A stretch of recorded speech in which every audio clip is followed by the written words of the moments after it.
Assalamualaikum warahmatullahi wabarakatuh. Selamat datang di ruang bimbingan rohani dan inspirasi Islam. Bismillahirrahmanirrahim. Assalamualaikum warahmatullahi wabarakatuh.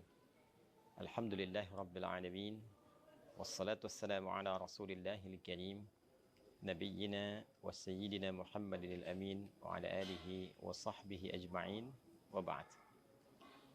Saudara-saudariku, shaimin, shaimat, dimanapun berada, Alhamdulillah, seluruh curahan nikmat yang Allah anugerahkan kepada kita semua selaku hamba-Nya sampai detik ini telah mengantarkan kita khususnya dalam perjalanan waktu ke 10 hari di penghujung Ramadan 1445 Hijrah.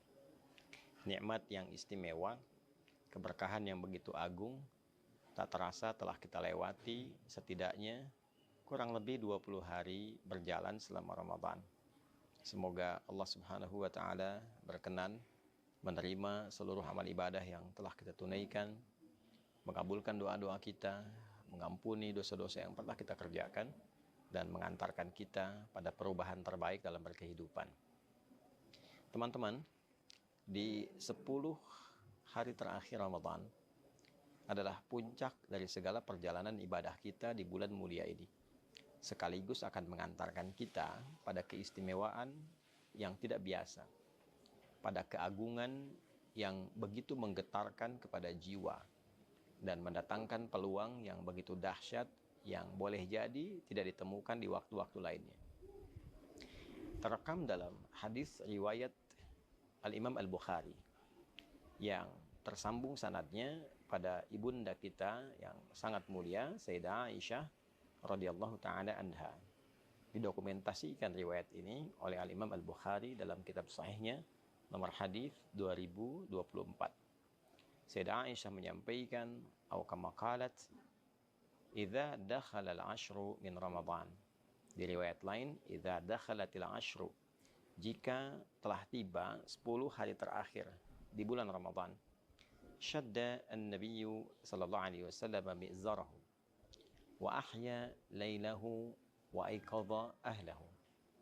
Adalah Nabi sallallahu alaihi wasallam memiliki kebiasaan beliau mengencangkan sarungnya, kemudian beliau menghidupkan malamnya, dan beliau membangunkan keluarganya. Tafsir ulama, terutama para pakar hadis, dari 3 kebiasaan Nabi sallallahu alaihi wasallam ini memberikan satu kesimpulan bahwa ada yang istimewa di 10 hari terakhir di bulan Ramadan sampai Nabi mengencangkan sarungnya. Ini gambaran dari 2 hal.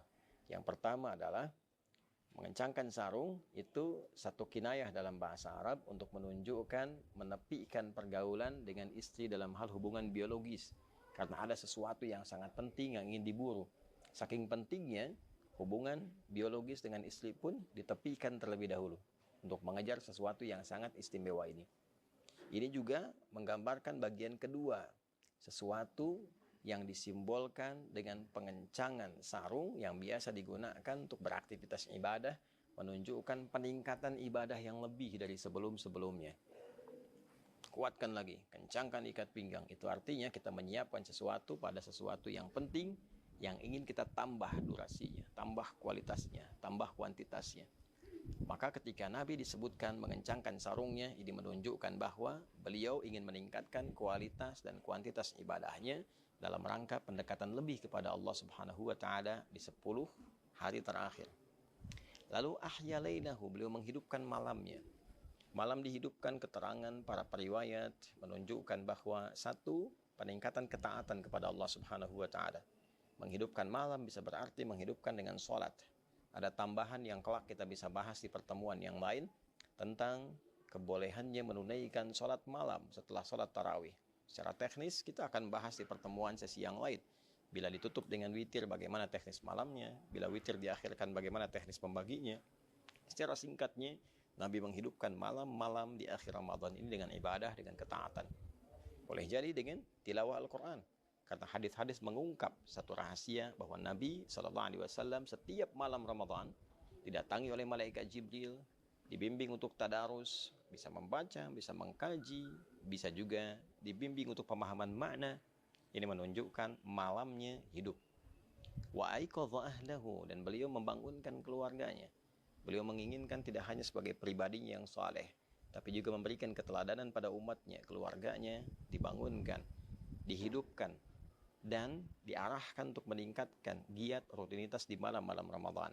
Para pakar merinci yang dimaksud membangunkan keluarga ini adalah mengarahkan mereka untuk meningkatkan sholat di malam-malam Ramadan. Pertanyaannya teman-teman, apa yang menjadikan kegiatan ini begitu kuat dilakukan? Motivasi apa yang menjadikan Nabi SAW memberikan contoh langsung kepada kita dengan mempraktikkan hidupnya malam-malam 10 terakhir Ramadan, hidupnya hari-hari 10 terakhir Ramadan? Tiada lain, para ulama menyimpulkan bahwa terdapat keistimewaan yang kiranya belum tentu didapatkan di 10 hari pertama, 10 hari kedua di bulan suci Ramadan itu. Apa yang bisa diraih di 10 hari terakhir ini? Beberapa ulama merinci keterangan yang disambungkan pada riwayat-riwayat yang sahih dari Nabi SAW adalah yang pertama, peluang yang sangat besar untuk mendapatkan malam Al-Qadar. Malam Al-Qadar tentu kuasa Allah untuk menurunkannya. Bisa di awal Ramadan, pertengahan Ramadan, atau bahkan akhir Ramadan.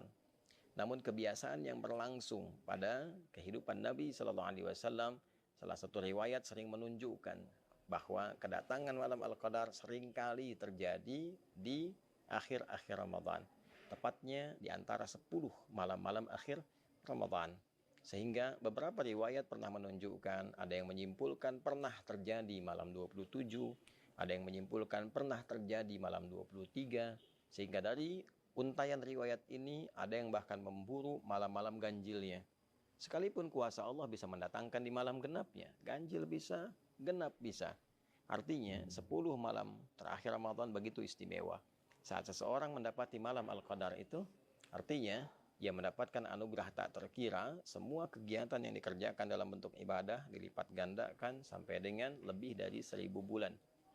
Bila 1000 bulan saja kita konversi, setidaknya ada 85 tahun, maka sekali baca Al-Quran, satu huruf nilainya sama dengan 85 tahun kita membacakan itu.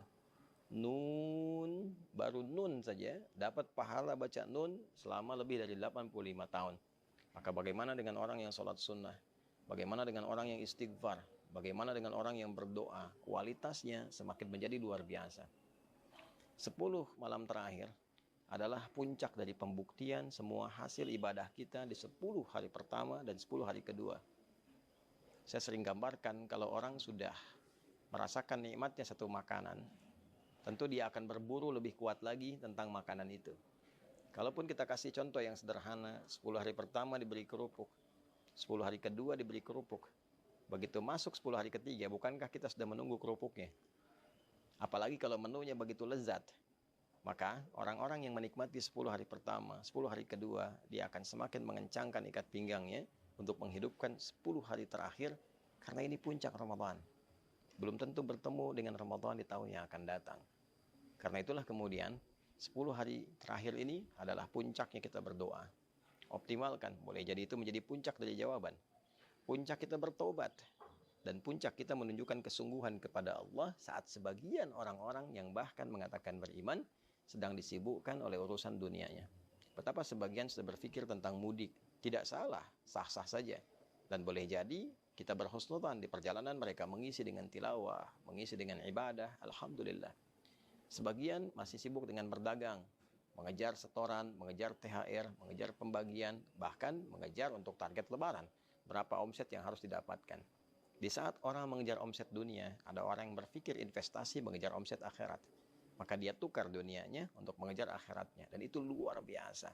Pada saat itu bisa kita lakukan, maka rahmat Allah turun dengan lebih luas di situ. Pertaruhan antara akhirat kita yang meninggalkan sementara kegiatan dunia, atau kita tarik dunia menuju akhirat, itulah yang berpeluang besar menghadirkan rahmat Allah sehingga mampu membebaskan kita dari ancaman neraka. Itu sebabnya 10 hari terakhir sebagian ulama berkomentar bahwa ini potensi besar untuk membebaskan kita dari jeratan neraka. Itqum minan nar. Pada 10 hari pertama rahmat begitu banyak. 10 hari kedua maghfirah, peluang ampunan, kesungguhan ditunjukkan.